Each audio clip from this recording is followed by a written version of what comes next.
Hello, respected viewers. It's George from Ireland. Thank you for coming back to my YouTube channel. So it's today the local elections are taking place in Wales and England, not in Northern Ireland, not in Scotland. It's later this May that North Britain has got its local elections.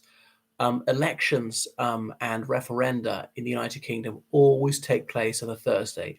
Local elections, Westminster elections, Stormont elections, Holyrood elections, Welsh Parliament elections, European elections when we had them, and so forth.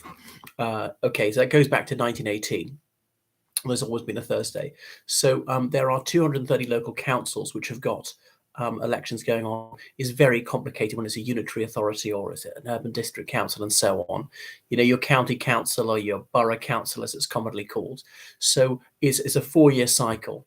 The place that are having them local elections this year haven't had them since 2019, and the ones having this year will have them again in 2027, and so on.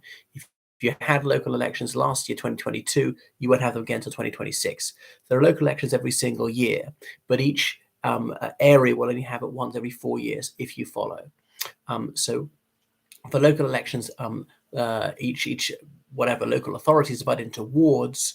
A ward of between 6,000 and 9,000 voters, not people, voters, because remember, some people can't vote. Those who are under 18, those who are detained under the Mental Health Act, people in prison, those who are not registered, particularly because they're homeless, the monarch, members of the House of Lords, people who can't vote because they're not Irish, British, or Commonwealth citizens. Methinks that European citizens can vote in local elections. They certainly can't vote in parliamentary elections. All right, so the voting age is 18, and you can be a council candidate at the age of 18. And I don't believe any oath of allegiance is required to be elected. There is no deposit to stand. And what do these local authorities control? Like bin collection, licensing restaurants, shops, development, allowing a new supermarket, a new block of flats to be built, or redevelopment, turning a disused shop unit into a housing unit, and so forth. They have some social care provision for the disabled, and so those who have special educational needs, they're very severe. You know, cutting the grass, running the parks, the playgrounds, public libraries, public swimming pools, and so on. They've got lots of statutory duties. The turnout is low in the local elections, often 30%. It's been lower than 20% in some places. And most of the local government's money comes from central government. So somebody says it's delegitimized it. And remember that local authorities can only increase tax by 4.9% per year. That's it. So now some people say that's wrong. There are two different philosophies here. You might want high tax and high spend. You could vote for that. Might want low tax, low spend. You could vote for that. They can cut it as much as they want, but they can't increase it by more than 4.9% per annum. But what there's no limit on increasing is parking fines or charges to park your car in whatever public car parks. That's why often they hammer you for the slightest thing, for being 1 second too long in a parking bay, for your wheel touching the white line at the edge of a parking bay, because that's a cash cow. People say it's unfair, and it is. It's not the greatest crime to park your car, slightly wonky, but where's the money going to come from? I mean, you want decent social services. Are you going to pay more in tax? Well, I mean, we can't pay that much more in tax because they're not even allowed to increase council tax. A council tax brought up in the early 90s after the cataclysmic experiment with the community charge, commonly called the poll tax. So anyway, there are lots of local authorities where these are going on. For the very first time, you have to show photo ID, which you never had to before. It can be a passport, a driving license, or various other ones. So you go to your polling station, often a church hall or part of a school building and so on, and voting is till 10 o'clock at night. Of course, you can vote by proxy already or vote postal vote beforehand.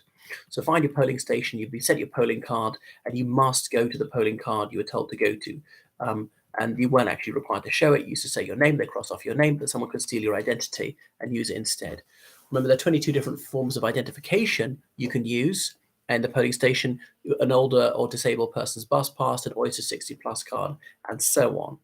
And so some people are saying this is the Conservatives trying to suppress the vote because they think that Labour and Lib Dem voters are less likely to have this photographic ID. So turnout is pretty low. Remember, turnout tends to be higher amongst elderly people, and the Conservative voters are, on average, considerably older than Labour and Lib Dem voters. Labour are most affected generationally.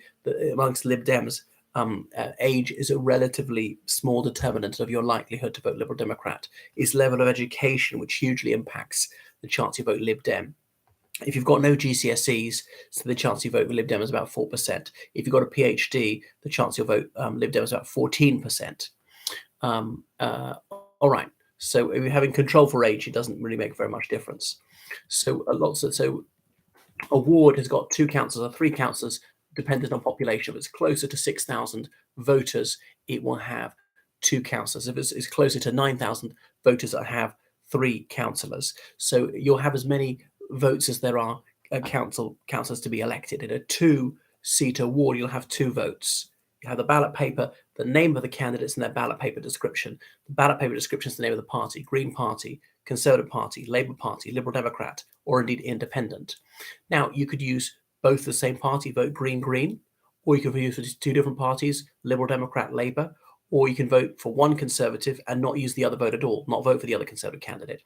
Now, parties generally put up as many candidates as their seats to be filled. As in a 3-seater ward, they probably put up 3 candidates, but they don't have to. They could up 2 or even just 1.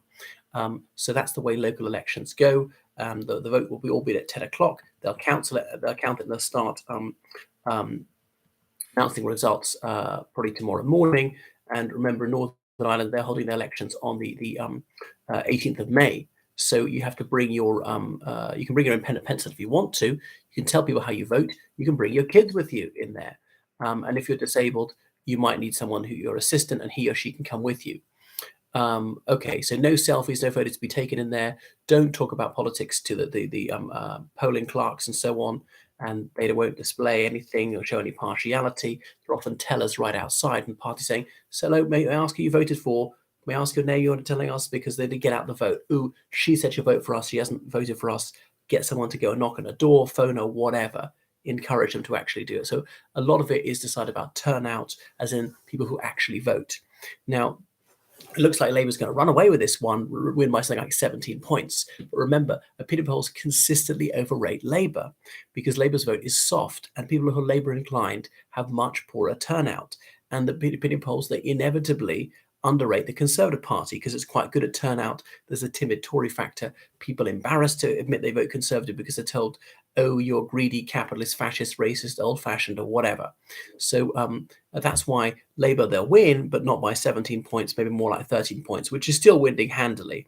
But as Sir John Curtis said, they need to win by at least double digits to be able to win outright in the Westminster election next year. So if they won by only 9 points, and that would be quite an upset, then that would be quite bad for them. That'd be sort of a moral victory of the Conservatives.